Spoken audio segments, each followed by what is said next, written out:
Good morning, everybody. Uneducated Economist here. So I want to thank everybody who has come over to the channel and subscribed from George Gammon's interview that we did yesterday. What a great talk.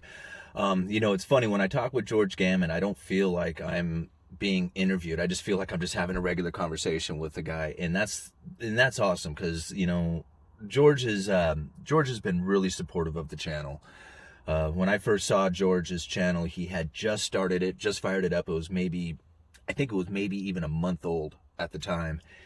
And he had maybe 3,000 subscribers. I was close to 5,000 subscribers at the time. And I said, guys, you got to go check out George Gammon. This guy is really good. He has some really good analysis, has good information as far as explaining things inside of the economy. He uses whiteboard for helping out with his topics. And a few of my viewers went over there and said, "Hey George, great channel, Uneducated Economist sent me." Well, George sent me an email back saying, "Wow, thank you so much. I was very taken back that you gave me a shout out on your channel.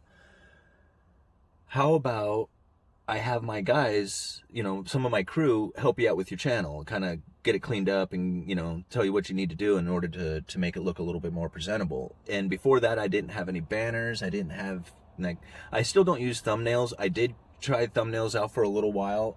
I just found it just kind of took up a little too much of my time. And although I think they do help a little bit for attracting maybe somebody who isn't familiar with the Uneducated Economist channel, like I think the thumbnails might be a little better way of kind of spotting that video. But for the most part, I think people on my channel are like coming here on purpose. Like it's a destination that you're coming to. It's not like an accidental thing. And that's really the type of viewership that I really want here. I mean, I want to branch out there. I want to get the attraction of other people so that the channel can grow. But really, my focus in the channel is more on the people who are here on a regular basis. That's really where I want to focus my attention on. Not so much like on reaching out there to grab people, but to make sure that the people who are here enjoy being here. And that's really what I like about this channel, is that I feel that most of the people who are here, who comment, who are enjoying this channel, really appreciate being here and like being here, and as much as I appreciate you being here. So anyway, thank you very much for all the new subscriptions, because I've had quite a few hundred of them. And thank you very much, George, for having me on your show yesterday. It was a great talk. Wanted to talk a little bit about negative interest rates, because I came across a letter written by the Bank of England, and it was quite interesting what it said. Now, negative interest rates is pretty hard to actually wrap your head around. It's intuitively just doesn't make sense that you're going to loan money out and get back less of it at the end of the loan. And why would anybody do this? Or negative interest rates can actually move its way into deposits.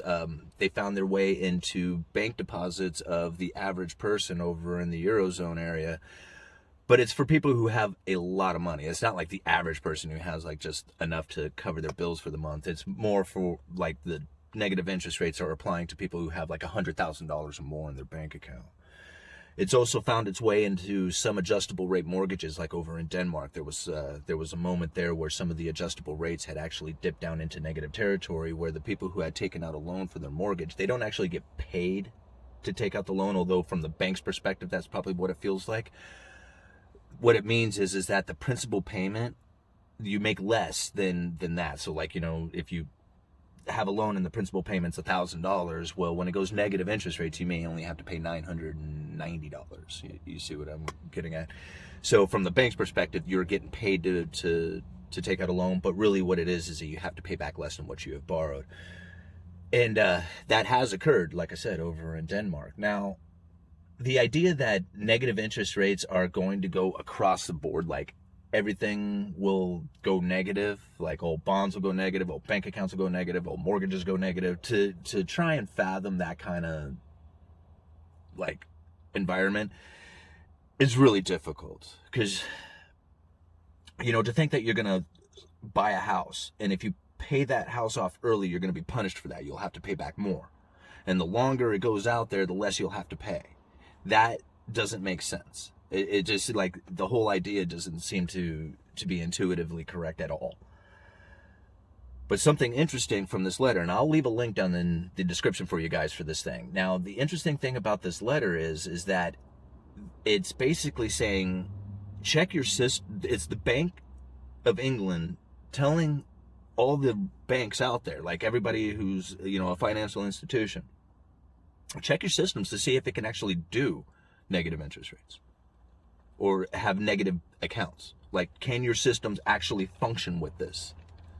Because it could turn into a Y2K moment where, as things go into negative, they'll find that their systems just simply cannot operate in a negative interest rate environment. Like, they weren't designed to handle that kind of thing. They just don't function. And it seems to be a very real possibility. Like, I didn't even think this was possible, but yet there's this letter coming from the Bank of England telling their banks, hey, go check your systems to make sure it can handle this. And now it would only, they're not like saying, hey, get prepared for this. Like, it's an inevitability. These negative interest rates are going to come to the whole banking system. But the fact that they're warning them about it, saying you need to check your systems that it could happen, leads me to believe that it's a real possibility of the future. Or else why would they even bother? So they must be thinking there is a very real possibility that negative interest rates will go across the board, and that all these banking institutions must check their systems or suffer a possible, what could have been that Y2K moment where all the computers were shut down because they didn't know how to operate at 0-0 on the date. I don't know, guys. It's very interesting to kind of think about whether or not it will. I doubt that the banking system is in jeopardy. I very seriously doubt that.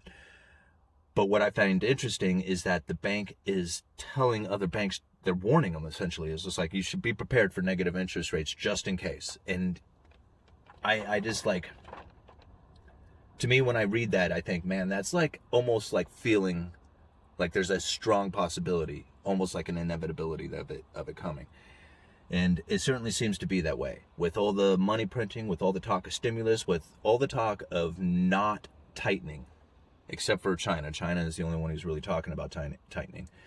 But with all the talk of keeping the easy money flowing, I could only assume that interest rates will eventually dip down into the negative territory. And once it gets in there and stays in there and starts finding its way into the bank accounts, basically your deposits. Once it gets to the deposits, that's when the real